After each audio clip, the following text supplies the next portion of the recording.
WhatsApp. Well, we all have been using this application from a very long time, and we do share a lot of content on this application. And it's not just text messages, but also a lot of videos, documents, and some sensitive information has been shared by a lot of people on this application. We all have been using this application for a variety of things. But did you know that the content you've been sharing online or you've been sending it to your friends or families can get into a third-party company's hand or someone who's spoofing into your devices?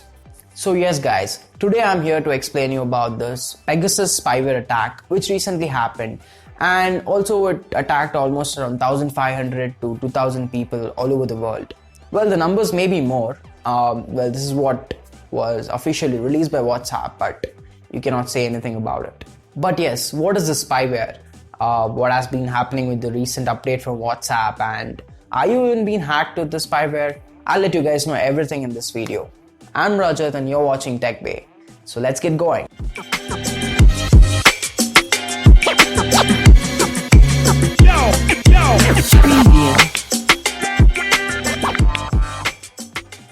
So folks, there's an Israeli-based spyware company named as NSO Group, and WhatsApp has recently sued this company for letting the spyware loose, which was named as Pegasus.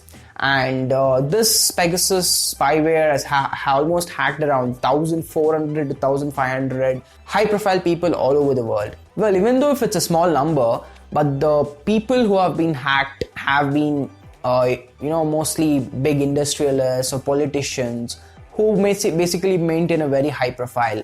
Well, even though the number is only 1,500, if it could get into those people's devices, then we also are at a big risk too. Now, this is the news given by WhatsApp itself, and said that the spyware has been breached the privacy of several users, and the count they gave was around 1,400 to 1,500 people.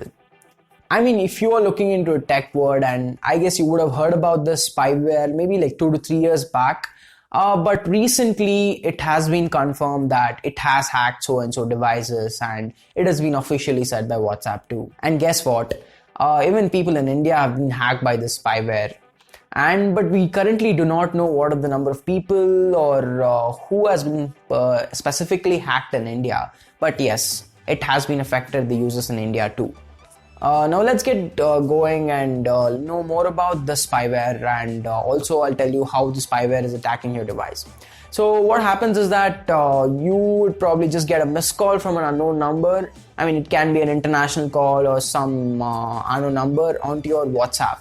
So once you get this WhatsApp call, what happens is that I don't know the exact technicality on what is happening, but as soon as you get this missed call from that specific number, it means that your privacy has been breached and you have been attacked by this spyware. Well, it's very simple on how the spyware attacks it, by just giving a single missed call.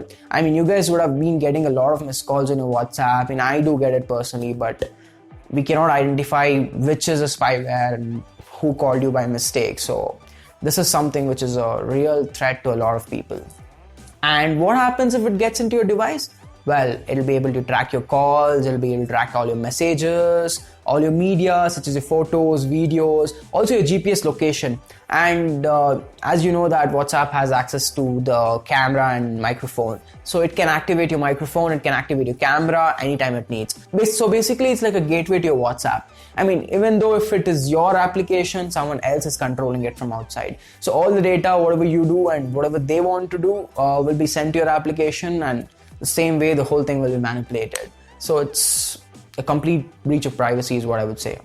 Well, I for sure do not know the technicalities on how the attack happens internally, because I guess it should be a very difficult task to do this by just giving a missed call.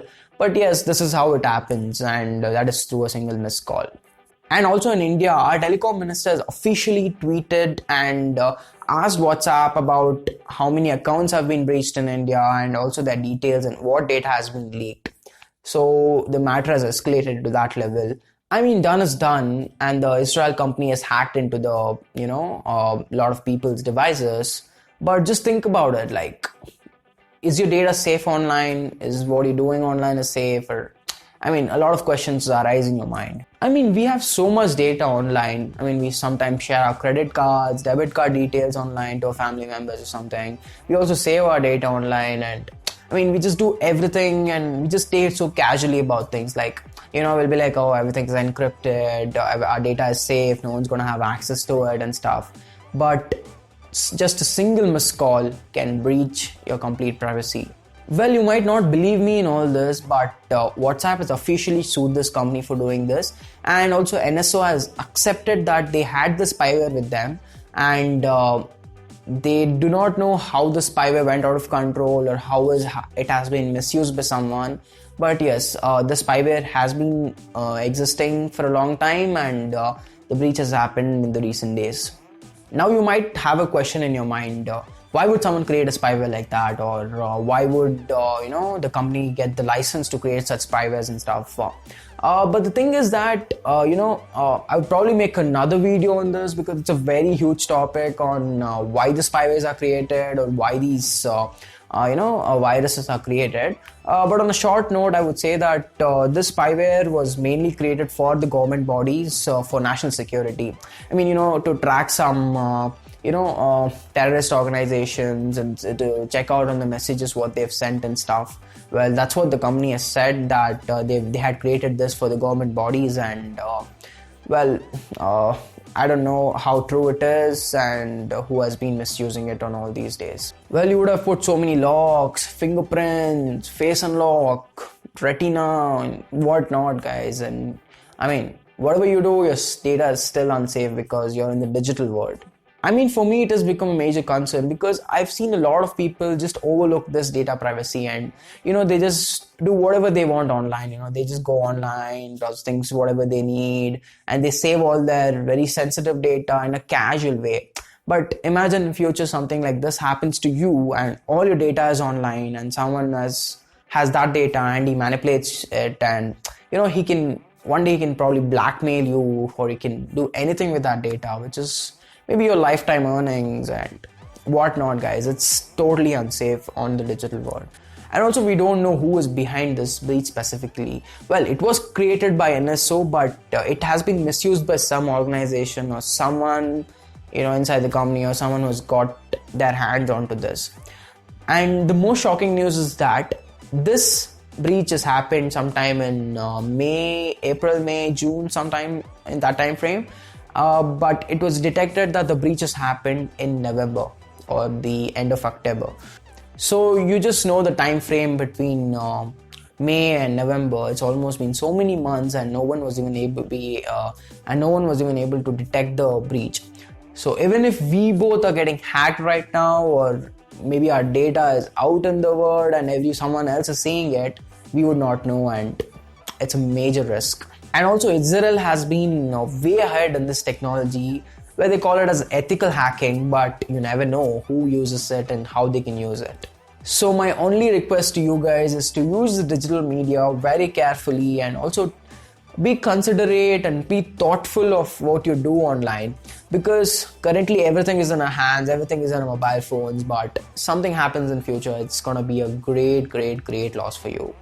And trust me, it's going to be very horrible. And how to keep your digital data safe? Well, there's some ways. You can probably use a two-step verification everywhere. I mean, that adds a layer of security. Well, I don't know how secure it is, but yes, it does add a second layer of security to you. And also try to give a very strong password, and make sure you don't keep very sensitive data in very unmanaged way, or somewhere you just keep it casually. So try to keep those data very secure with you in some place. Probably if it's not digital, it would be great. But yes, these are some ways where you can probably avoid some kind of attacks at least. Yeah, some kind of attacks, So that's it, guys. This is what I had to say about the breach which happened recently, and this is all we know about it. And if I get to know anything else in future, I'll probably share it with you guys. And also I'll make another video on why the spywares are made, and I mean, is it done intentionally, or is there a purpose behind it and stuff. I'm gonna make it for sure in future, because this kind of topic interests me a lot. Well, so yeah, see you soon. Goodbye.